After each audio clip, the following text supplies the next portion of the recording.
Huge kick again by the keeper. Barnes is on the end of it. Robinson, the defender. And Rush comes to help him out. Challenged by Murphy, but it's broken well for York.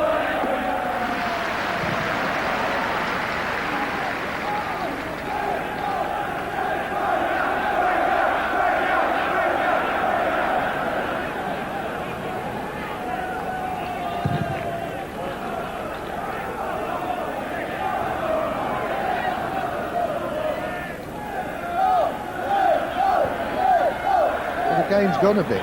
You know, you're looking at both sides now, and there's no passing going on. The ball's not being taken under control nicely. No skill in the match at the moment. They just got to get back to passing the ball and keeping it simple. Smith. Dispossessed by Jordan. And Rush caught napping. Pepper, who's had a decent game. And headed out by Les Robinson.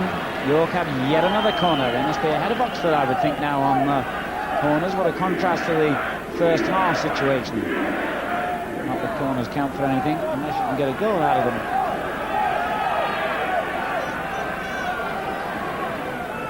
Why the corner to defend at this stage of the game?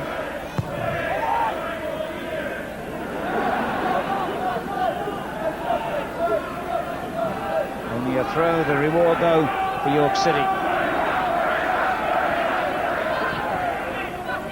McMillan.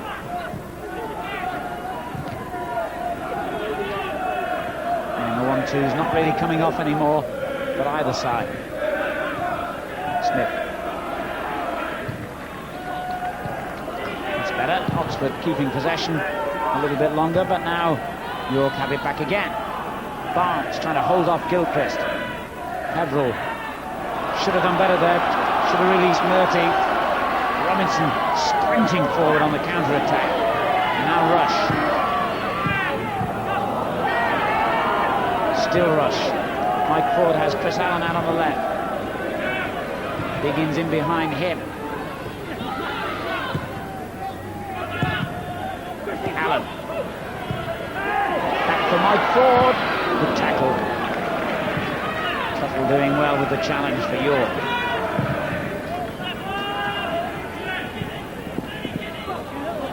Peveril letting the ball run on there to the substitute Naylor. Gilchrist dealing with him.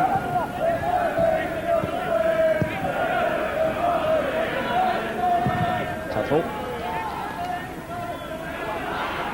Elliott with a huge clearance.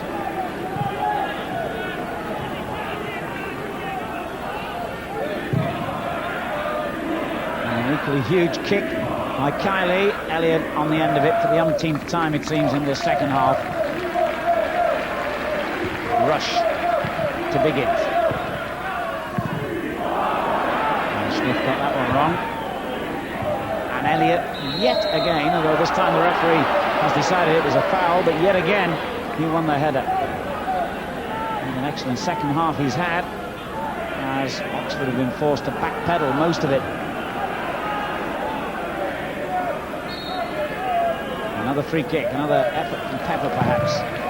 Tremendous. He really does get some power in those free kicks, but it's gone wide, and it's now the opportunity for John Siddle to tell us the name of his man of the match. John. I think first half I looked at it and as I'm repeating myself saying it was Chris Allen, but no, throughout the 90 minutes, it's a 90-minute game, and I'm going for Matt Elliott, who has been outstanding in the heart of the defence for Oxford, and plus he got the all-important first goal. Elliott, man of the match then, as David Rush is replaced by Mark Angel, the late substitute for Oxford United.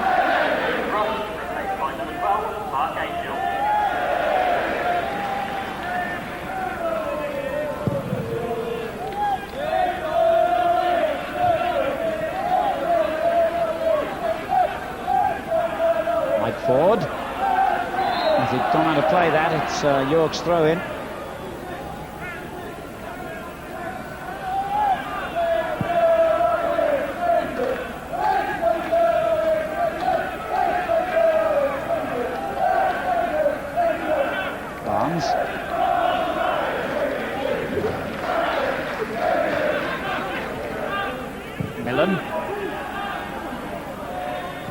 Biggins wins it back for Oxford. He's facing the wrong direction, but still got out of trouble very well.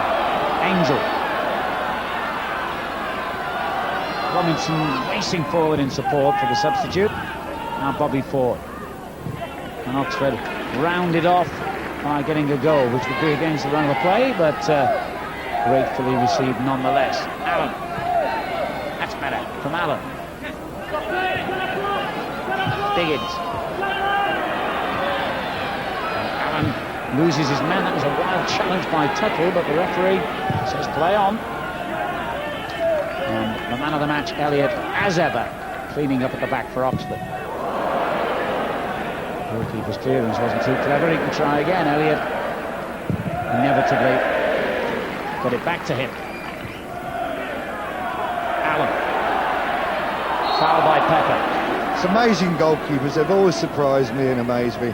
In five-a-sides, they've got so much skill when you're in training and playing, and yet you see these, since this new rule about the back passes come in, you see goalkeepers inclined just to panic a little bit, and it happened there with Carter.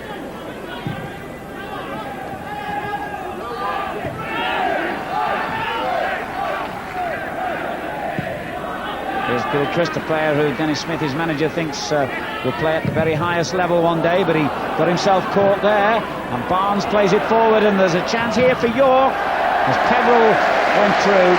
The goalkeeper made a brilliant interception. That really was first-class work by Tim Carter. He may have panicked on the previous back pass, but there it was an outstanding save. Peverill here gets a good control. It's not bad control, and there it goes. Great save by Carter. Spread himself. Brilliant save. And that has prevented what could have been an anxious last couple of minutes, including stoppage time for Oxford if they conceded a goal then. Now they might go and get one at the other end, perhaps. Biggins, good defending. McMillan doing really well as Biggins threatened. Great little ball by David Smith. A good run by him. He gets in behind here, squares it across, and Biggins was a little late just getting there. Never quite got there early enough.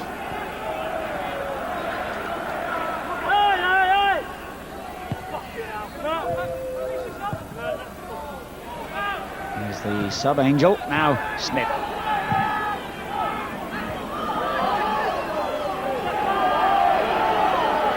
Crowd wanting to get the ball in the box here. Oh dear. In the end, Bobby Ford took his eye off it as he was about to cross, I think. Throw in. Stoppage time. Oh, come here! Right then, Gina, for fuck's sake. And it's been really, for Oxford United, a disappointing and frustrating second 45 minutes after doing so well in the first half. But at least they will say they've done a professional job defensively. They haven't been under any great danger too often in this second half.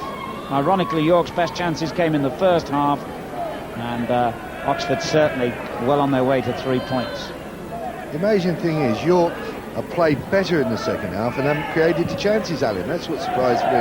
You know, they've had a lot of the ball, they've knocked it around, they've had a lot of possession, but not created the same chances they created in the first half.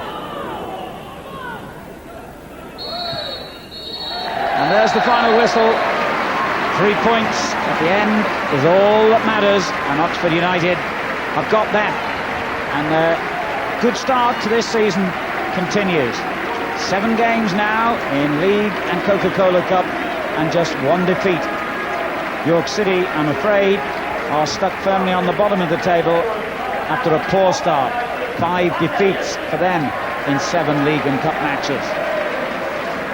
The goals coming both in the first half, scored by Matt Elliott, a very firm header from a corner, and then by Wayne Biggins after Chris Allen had been brought down for the penalty. Let's hear the views of Dennis Smith talking to Gary Newbon. Well, Dennis, all decided in the first half. The second half, you didn't play very well, really, did you? No, we weren't getting all of it up front, and they were overrunning us a bit in the midfield, getting too much of the second ball. So in the end, I got a bit fed up of it, closed it down in the middle, played with 2 people wide, 3 in the middle, and just 1 up. And all at once, we got control of the game then, but you know, it wasn't good entertainment, I'm afraid. Well, Matt Elliott got the man of the match, and well deserved, I think. I think he got out of a bit of trouble at the back at times.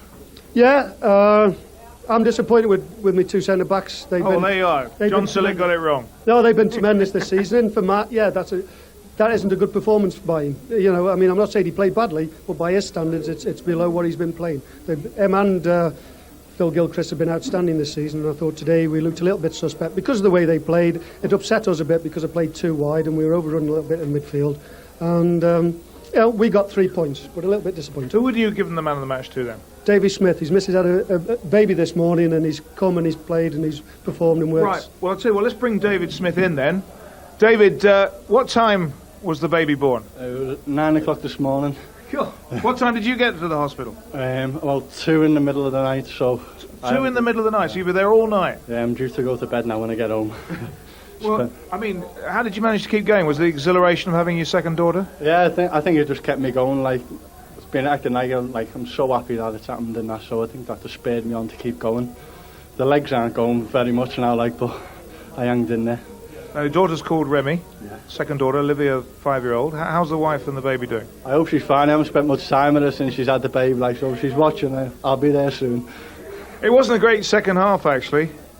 No. We played well first half, and there's a few tired legs second half, but we kept battling and we kept the clean sheet, so that's a big point. It is amazing that having been in the maternity hospital all night, you could play as well as you did. Oh, I was just happy to get through the games and play the 90 minutes.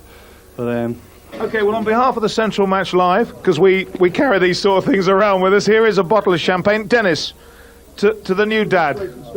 Everybody thinks I'm his dad already, so they'll be thinking of my granddad now.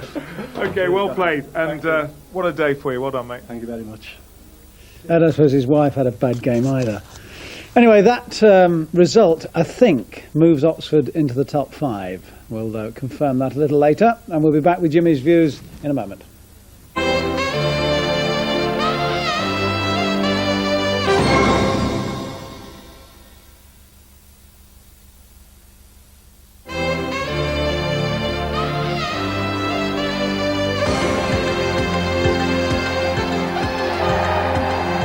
Hello again. I was nearly right about Oxford. They're joint 5th on points at the top of Division 2 there.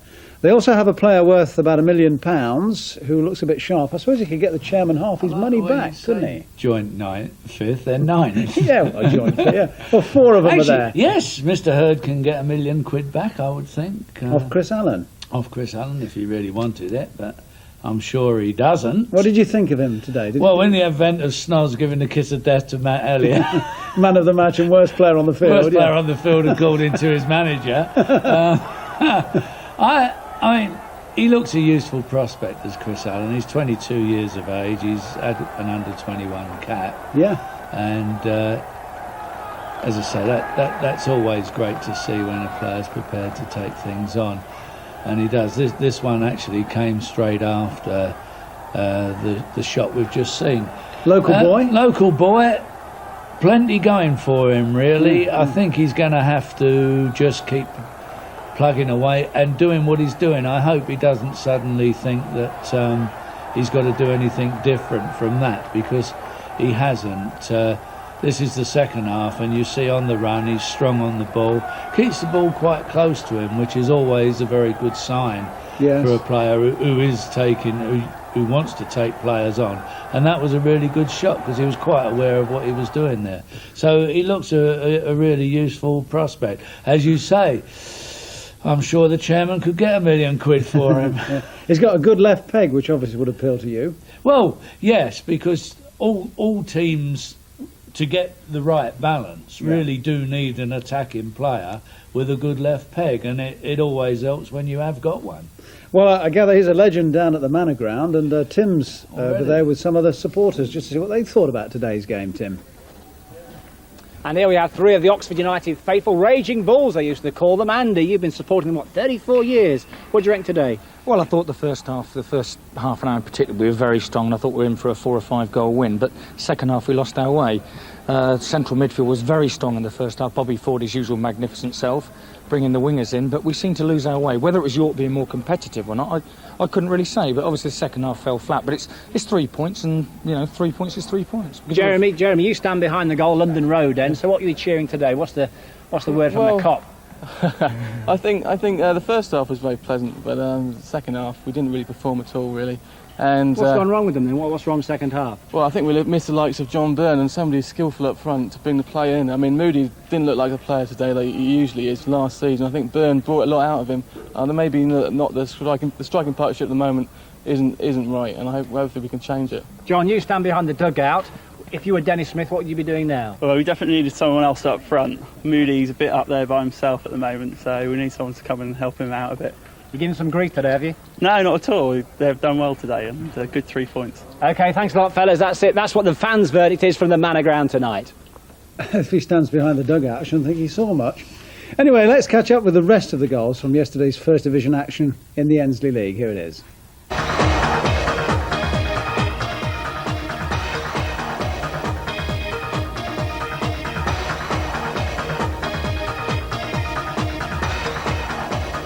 They haven't looked back since Birmingham blitzed them on the opening day. Shots have faded a bit in the wash, but everything else about it looks bright. A hat-trick from Alex Matthey wrecked Sunderland, who might have signed him not so long ago. The former Newcastle United striker was desperate for a move to Wearside after falling out of favour with Kevin Keegan. In the end, George Burley snapped him up for Ipswich. They're now third in the table, and things are certainly stirring again in East Anglia.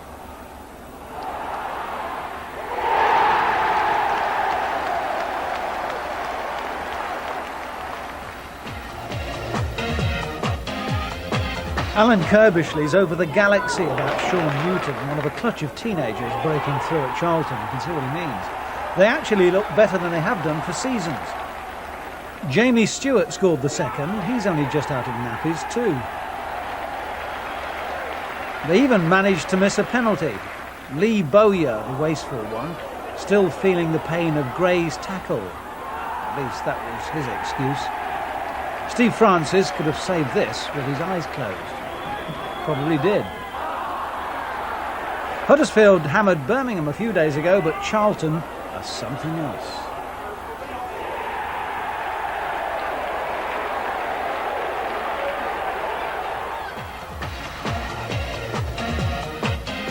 The only unbeaten side in the table, Millwall, and Kerry Dixon proved that even on a free, he's still a striker to be reckoned with. Right place, right time, for the third time this season. And now we move on to Division 2, where unbeaten Swindon have opened up a 3-point gap at the top. Mitch Price reporting. Swindon Town bounced back from the loss of 2 home points to Oxford in midweek in the most impressive manner possible. Last year's runners-up Brentford had no answer to goals from Wayne O'Sullivan and the impressive Steve Finney, a youngster Steve McMahon remembered from his Man City days. This was his third goal of what could be for him a big season.